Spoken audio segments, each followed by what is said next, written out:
Shalom, selamat pagi Bapak Ibu Saudara. Senang saya kembali menyapa Bapak Ibu Saudara ya.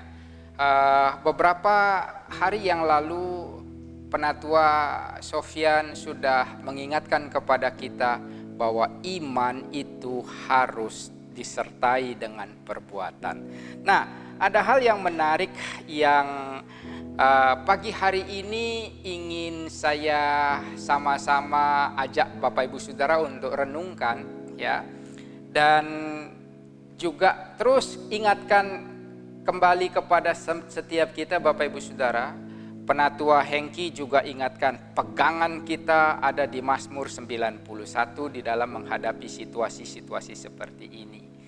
Nah, Bapak Ibu Saudara, ya, ada yang menarik yang ditulis di dalam kitab Mazmur 91 itu, ya. Firman Tuhan bilang begini di dalam ayat yang keempat, dengan kepaknya ia akan menudungi engkau.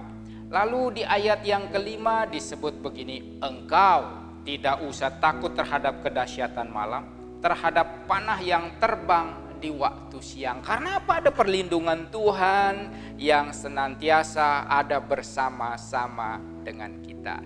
Nah, pagi hari ini Bapak Ibu Saudara, ya, saya mau kita betul-betul dengar ya, ada sebuah kesaksian yang luar biasa ya, yang salah satu dari pekerja kita saksikan ya. Dan itu betul-betul menarik dan memberikan kepada kita kekuatan. Jadi ketika beberapa tepatnya tanggal 15 ketika kita masih sedang beribadah ya, saya sempat berdiskusi dengan beliau dan luar biasa ya, beliau tangkap ini dan beliau kerjakan ini sebagai bukti iman dengan perbuatan itu besar kuasanya. Selamat pagi, saya Setiadi. Saya mau bersaksi 5 hari sebelum tanggal 15 Maret yang lalu ya, saya mengalami sesak napas. Dan saya alami itu hampir tiap malam dan tiap pagi. Sampai keadaan tangan saya dan juga kaki saya dingin. Dan saya alami itu hampir setiap hari. Dan pada tanggal 15 Maret, minggu yang lalu, kita adakan ibadah Mandarin. Dan pada waktu itu, Penatua Indra menyampaikan Mazmur 91 pada kita semua. Dan waktu dia penyampaian itu, saya masih belum meresponi dan masih menganggap biasa-biasa saja. Dan setelah itu selesai ibadah itu, kita kumpul bersama ya di ruang hospitality Mandarin bersama dengan juga Pak Gunawan, saya dan beliau. Dan pada waktu itu Penatua Indra menyampaikan sekali lagi kepada kita apa yang dia dapat iman dari Mazmur 91 itu. Dan pada waktu itu beliau berkata bahwa kita sekarang ini sebenarnya ada di dalam medan perang atau medan pertempuran. Tetapi satu hal yang harus kita pegang yaitu kita harus tetap percaya bahwa kita itu ada di dalam kepaknya Tuhan dan di bawah sayapnya Tuhan. Dan pada ketika ia menyampaikan itu, iman saya itu bangkit kembali. Padahal waktu saya mengalami sakit itu, iman saya ini terasa sudah lumpuh sama sekali. Karena saya juga banyak mendengar berita-berita yang disampaikan lewat TV, lewat media sosial, dan juga WA group yang dikirimkan kepada saya. Dan pada saat Penatua Indra menyampaikan itu, saya merasa ada kekuatan yang luar biasa yang Roh Kudus berikan kepada saya. Dan pada waktu itu saya begitu sukacita dan damai sejahtera.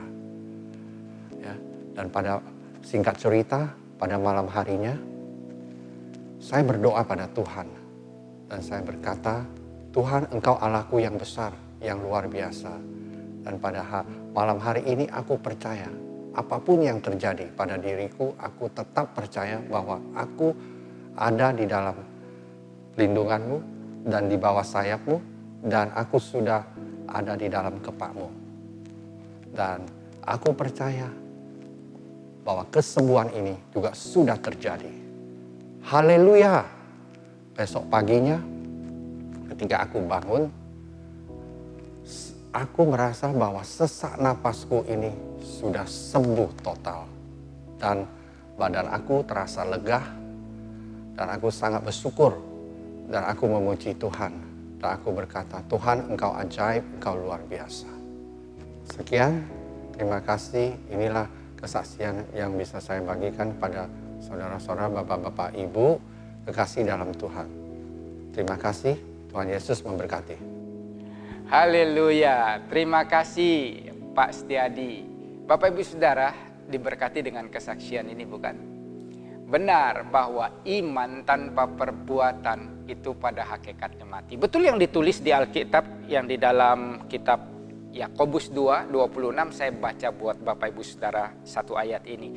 Sebab seperti tubuh tanpa roh adalah mati, demikian jugalah iman tanpa perbuatan adalah mati. Ya. Dan kita melihat ketika iman kita ekspresikan, Bapak Ibu Saudara, dengar baik-baik, iman itu bekerja di dalam tubuh kita dan Tuhan melakukan perkara yang ajaib. Saya mau pastikan Bapak Ibu Saudara ingat apa yang terjadi ketika Petrus pada waktu mereka ada di dalam perahu bersama-sama dengan murid-murid yang lain, ya, sementara perahu mereka sedang ditimbus dengan gelombang yang begitu besar dan membuat mereka ketakutan, mereka khawatir, dan tiba-tiba mereka melihat satu pribadi, Yesus sedang berjalan di atas air. Lalu Bapak Ibu Saudara, mereka semua ketakutan, mereka berpikir bahwa itu hantu bukan Yesus. Sama kondisinya seperti hari-hari ini. Kita melihat perkara-perkara yang ada di depan kita itu seperti hantu yang tiba-tiba muncul di depan kita. Dan kita kadang-kadang lupa kehadiran Yesus bersama-sama dengan kita itu nyata. Jadi waktu murid-muridnya melihat dan dia bilang begini, kalau memang benar itu Engkau Tuhan, suruh aku jalan di atas air. Dan Tuhan gak bilang begitu, oke gini loh teorinya nak. Ya, ada step-stepnya. Enggak, Tuhan cuma bilang begini, ayo jalan. Dan ketika Petrus jalan, saudara saya mau tanya, jalankah Petrus? Dia berjalan di atas air. Jadi pastikan iman harus disertai dengan perbuatan. Oke, Bapak Ibu Saudara, ya. Dalam situasi ini sekali lagi saya ingin kita semua tetap tenang. Percaya bahwa ada cover, ada perlindungan Tuhan atas kita semua.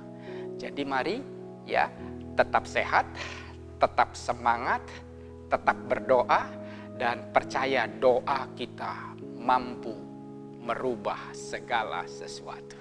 Tuhan berkati.